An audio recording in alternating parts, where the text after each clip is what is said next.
Hello and welcome to the first episode in a brand new series of Let's Play Planet Coaster here on Theme Park Worldwide. This is in fact the fourth series of Let's Play Planet Coaster on the channel, and it is only going to be a short series, this one. In fact, it will only be 4 episodes. I mentioned this in the previous series where we built a wonderful vintage amusement park. I finished that a few weeks back, so make sure you check it out if you've not seen it. But yes, it is going to be very different to any other project what I've built in the game so far. It's going to be an indoor amusement park, and that's why it's only going to be over 4 episodes, because it is going to be quite a small park. In fact, you can already see 38 seconds in the footprint of the park. It's all going to be located within this building. That part of the storyline to this project is that it's built next to a shopping centre, or if you're in America, a shopping mall. So yeah, that's the plan with this. There's been quite a few of these over the years all around the world. Some still operate, some have closed down. One that I did get to visit was Metroland, that was located at the Metro Centre in Gateshead here in the UK. That was a fantastic indoor amusement park. They had a wonderful roller coaster, and that actually is still operating in the UK at the Big Sheep in Devon. And this is what my first ride is kind of inspired by, because this is going to be, it's a Zieira Tivoli coaster, what I'm wanting to put in here. Of course, it does look a little bit different to what a Zieira does actually look like, but you look at the train design with the dragon, how the track looks. That is going to be the first coaster, and here you can see I'm putting it in.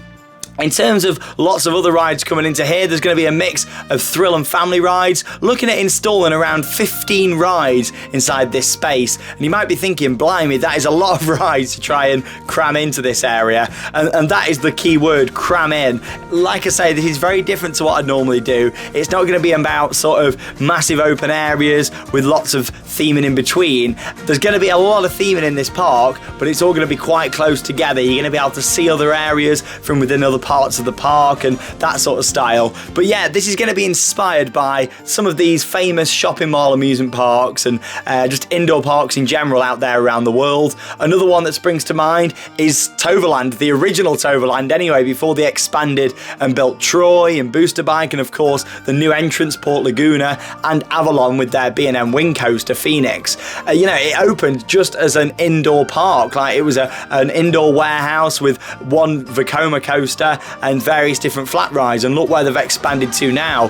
Toverland was also famous for all its different bits of play equipment, so you can kind of see where I'm going with this park. I'm sure a lot of you out there, if you are well travelled with going to different theme parks, you have been to an amusement park that's indoors, or you've at least seen it in one of the vlogs on the channel or other videos across YouTube and things. You'll have seen what I'm trying to go for with this. But yeah, nice family junior coaster. Again, you know, it's not got the most exciting of layouts because they're not going to. It's a very, it's got to be very compact. It's got 2 lift hills that use the kicker wheels there.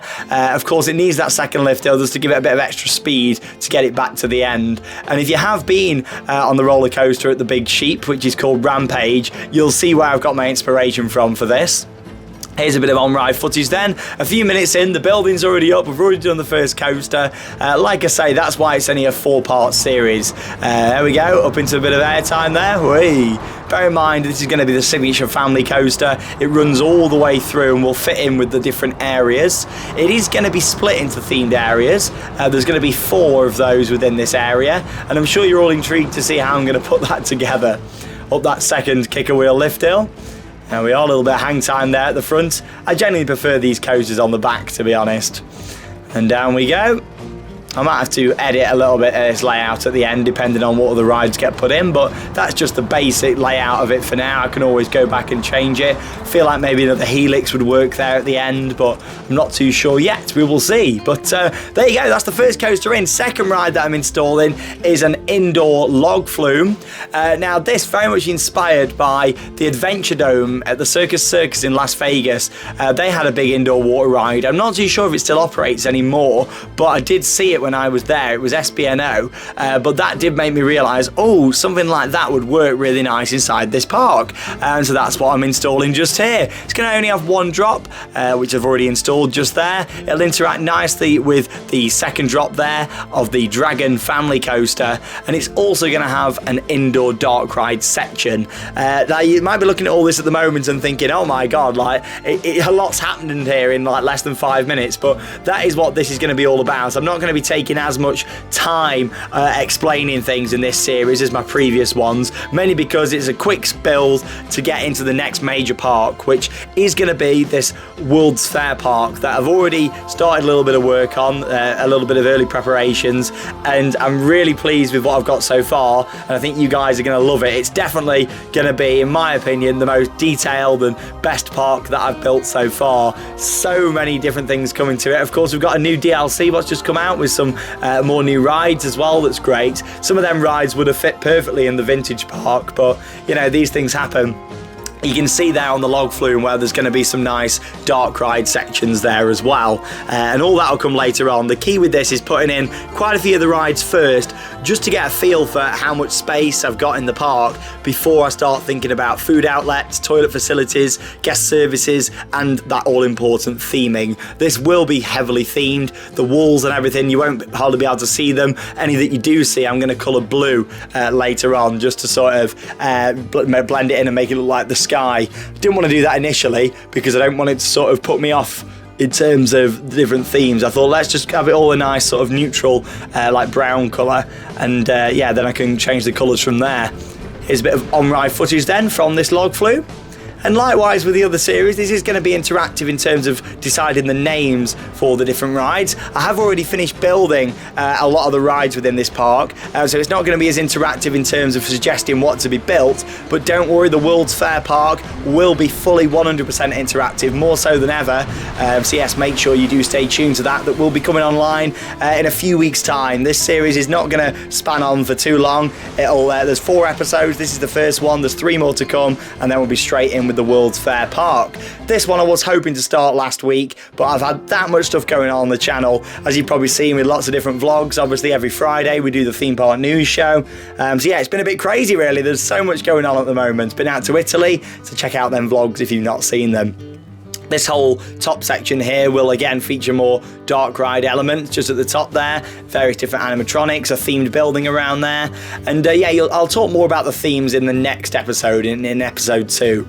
Another ride going in there, which is going to be a shot tower that's going in. Of course, you'll be able to get some nice views across the park from that. Looking at colour schemes there, coloured it green for now, but again, all this stuff is subject to change. The good thing about having a nice drop, I can't remember now actually if it was a drop or a shot tower, to be honest. Actually, it could be a, yeah, I'm pretty sure it's a shot tower, but yeah, it looks like it is with the cylinders. However, we'll soon find out when I get that running again.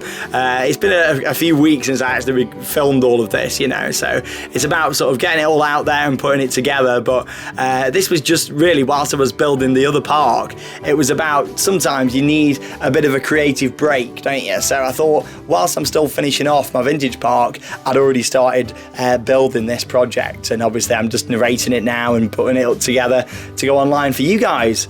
But yeah, in terms of our previous series, if you've not seen them, make sure you check them out. It's all in a Planet Coaster playlist. I think this is the 70th episode of Let's Play Planet Coaster now, which is absolutely crazy. I think, or the 70 videos, sorry. One of them's a firework display, isn't it? So yeah, it's the 69th episode out of the 4 series that I've done.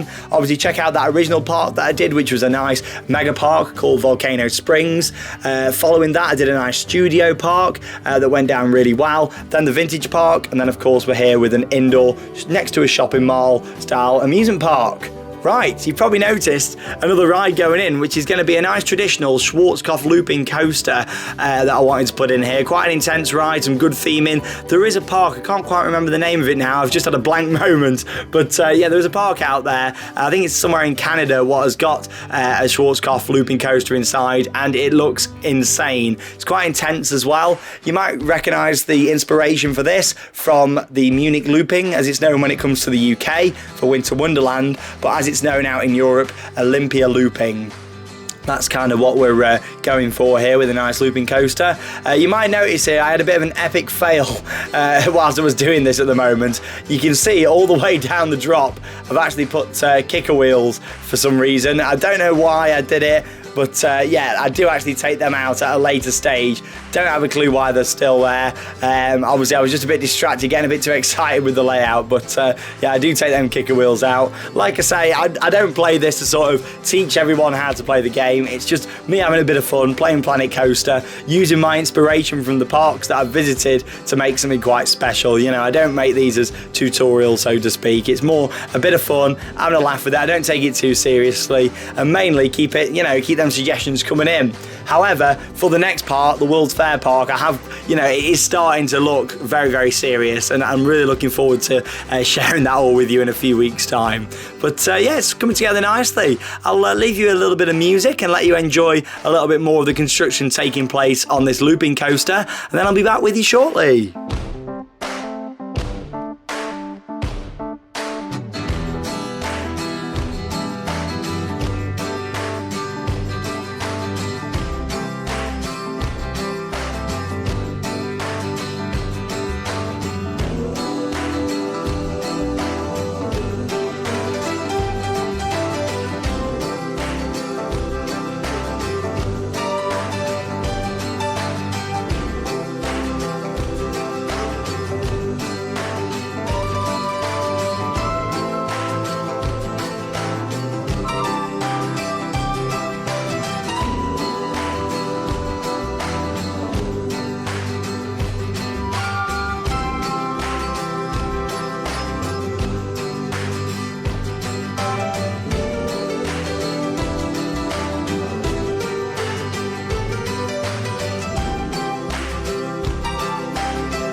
Right then, hold on tight. Let's go for a ride on this looping coaster. Climbing up the curved lift hill there, of course with the kicker wheels, all the way up to the top. This is going to be very heavily themed around here, and I'll give you a little bit of a hint. It is going to be Swiss themed all the way around here, so there you go.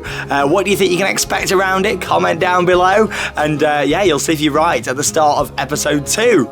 Here we are, making our way over the crest of the lift hill. You might think at the moment, oh, the building's not going to be tall enough, but the roof will be the last thing that I put on. If I need to extend the height, I will do. Down that drop then into the first loop. Whoa, and this will be really intense now. You've got quite some speed as you make your way around, then dive straight back down there, bank to the left, and into that second loop. Lovely. Ride's really nice, actually. A little bit more smoothing needed, I think, in some areas. Over the mid-course brake run, of course, the other train can now dispatch.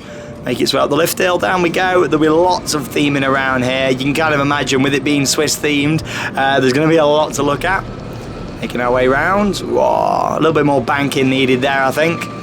Bit of air time. Round to the right. Oh, very nice. And then into the brake room. Yeah, that's a really nice coaster. Quite smooth as well. And when it's all themed, it'll come together lovely. But more about that in episode 2. That's all from that for now. Like I say, I'm going straight in building stuff in this series. No messing about, of course. Not really explaining loads about it. It's more about, I just wanted to try something a bit different and, put it together. But I am more than ready to do a nice immersive theme park again with big areas. Because it's been a while, hasn't it? When you think, the Studios Park didn't really have areas, so to speak. Obviously the Vintage Park, that didn't, because it was all vintage style stuff. It was only my original park really that did, so I'm looking forward to going back to that style like Volcano Springs and having some nice big themed areas. So that's coming up in the next series. But yes, we've got a people mover going in just here. It's actually one of my favourite attractions in Magic Kingdom at Walt Disney World. They used to have one at the original Disneyland in California. However, it's SPNO. A funny story with that is basically they replaced it with an attraction called Rocket Rods, I think it was, and that took you around the old people mover track. However, they're having issues with the ride system, and I think it was causing some issues with the concrete supports and everything. So it closed after not long operating. Don't worry, that's not going to happen to this one. It plans on staying for the life of the park, of course, and being well maintained. That's the one thing. If I did actually own a real park, maintenance would be key, and I don't mean the stuff what has to be done like ride maintenance. That of course be done like standards expect, but it'd be everything else, making sure that everything looks really nice and fresh around the park. But the people mover, you can see that I'm gradually building it so it fits in around the other rides inside this park. Very tight park, very compact, and on with the next coaster. Let's go. So this, I'm using this system. I don't know if it was designed to look like one of these, but I wanted an S&S Al Loco in here, so this is what I'm sort of making this look like the best I can do, that it's an Al Loco model. And then we got a nice beyond vertical drop that takes me a little while just to sort out there, because I just wanted it to be the right speed, and quite another compact ride, this one. I just wanted something at the back right of the park what really stood out. Obviously this is going to have a bit of a tropical theme to it around here. Hard to imagine it at the moment, isn't it, indoors? It's quite hard to imagine like a Swiss theme and stuff indoors, but trust me, I know what I'm doing with the theming, and that's all coming in the next episode.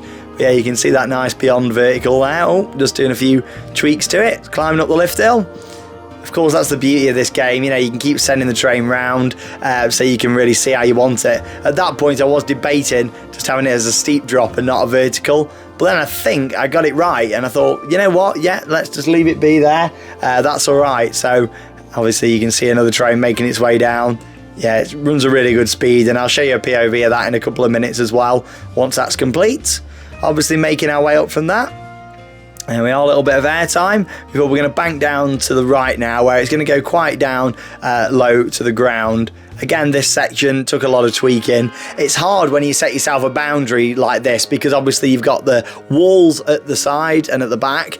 You've got the path and the queue line for the log flume down there, the people mover. You're setting boundaries for yourself. When you've just got a massive open piece of grass, it's quite easy to build a ride, isn't it? And I've always said this is what makes parks like Alton Towers a lot more exciting, and Blackpool Pleasure Beach, because they haven't got a lot of space. And I know Blackpool doesn't have issues with height restrictions, planning permission and things, but Alton Towers does. So it's made some really exciting rides. If Alton Towers could build what they wanted, do you think we'd have had rides like Nemesis? Probably wouldn't have had Rita in the park either. They'd probably gone for something a lot bigger, and as much as it probably would have been a better ride, I just like how unique Alton Towers is because of that. Wicker Man, what other park would need to build a lift hill where it's on two different angles, where it starts off a lot steeper and then flattens out a bit more? You just wouldn't see it. Because of Alton Towers being the way it is, that's what makes it a bit more exciting, so that's what I kind of wanted with this ride, really pushing this area to its limits and thinking, wow, there's 15 rides in here,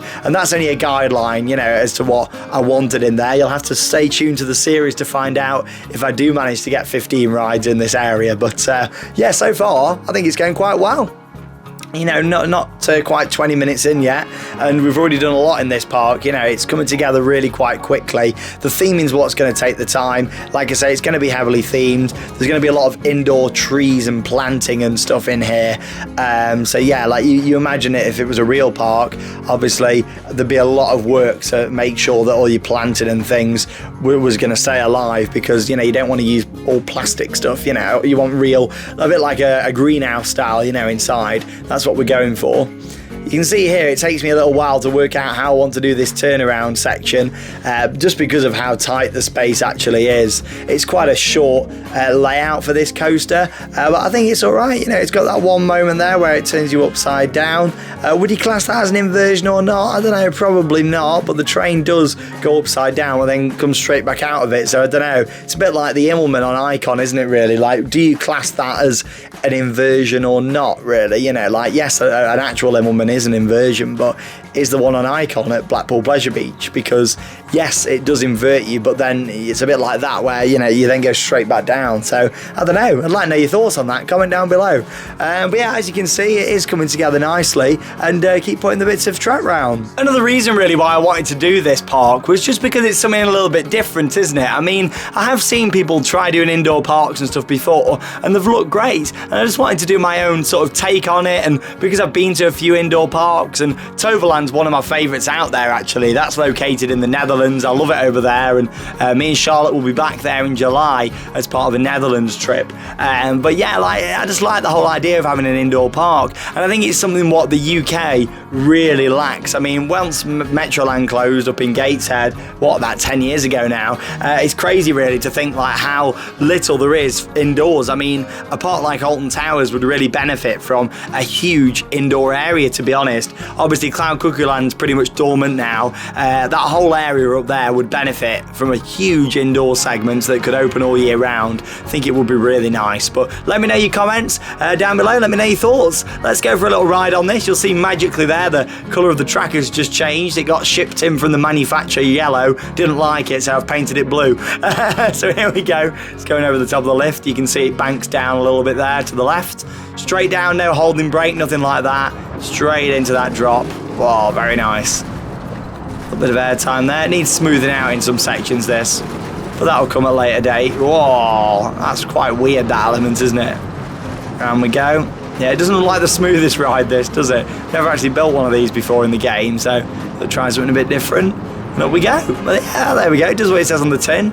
Nice beyond vertical. It'll be nice like when it's all heavily themed, fitting with this tropical area. I think this whole idea is going to go along with like a tropical storm, and you'll see more about that in just a moment with the next ride that I build. There you can see that I've put the people mover just so it goes around the drop there as well. There's going to be lots of buildings and rock work going around there. Along with, there's going to be some really nice like themed eateries in this park, some nice restaurants and stuff around, so make sure you stay tuned for that. So like I say, it's all going to come together very quickly like it has in this episode. Of course, only a few minutes left to go, but episode 2 will be online within the next week or so. Like I say, I plan to get an episode out of this series every week over the next 4 weeks, and then we'll be pretty much going straight in with the World's Fair Park, maybe just a week or so after this series is finished. Just re-editing that there just so it works a bit better. Obviously bringing it round, but yeah, there's going to be a nice variety of rides in this park, like suitable for everyone. You've got some thrilling rides, but you've also got some family attractions going in there as well. When you're building something like this, you don't want it to cater just for one target market. You want it to be you know, suitable for everyone really. And yeah, that's what my next ride going in is all about, because I love flat rides, and I think it's something that, again, lack at quite a lot of parks, but not this one, because we're going in with a nice Sierra Star shape just here. We're going to put that in so we can get a nice sort of, yeah, look at the fog machines. That'll work really nice in here at the back. And it's all going to fit with this tropical storm themed area, what we're going for here at the back. So yeah, that should come together quite nice. And obviously, it'll lead straight into the Swiss area. So complete different themes going on here. And you'll find out a bit more about the other themed areas in the next episode when I start working on them. But there you go. Thank you very much for watching episode 1 of this indoor amusement park, this shopping mall park, whatever you want to call it. But I'm really pleased with how it's come together so far. Like I say, it is going to progress very quick, this one. Maybe it's the first series of mine that you've watched. If you want to see something a little bit more slower, it takes a bit more time, I spend a bit more time explaining things, then check out either of the 3 previous series that I've done. They're all in this playlist, the Planet Coaster playlist here on Theme Park Worldwide. God, that's a good head chopper, isn't it? Whoa, I love it. But there you go. Thank you very much for watching this episode. I'll be back within the next 7 days with another episode of Let's Play Planet Coaster here on Theme Park Worldwide. Let me know your thoughts on the park. What would you change? What do you like so far? And of course, there's so much more to come, and you'll really start to see it progress a lot, theming wise, especially in the next episode. I'm Sean Sandbrook. Thank you for joining me, and I'll see you in the next video here on Theme Park Worldwide.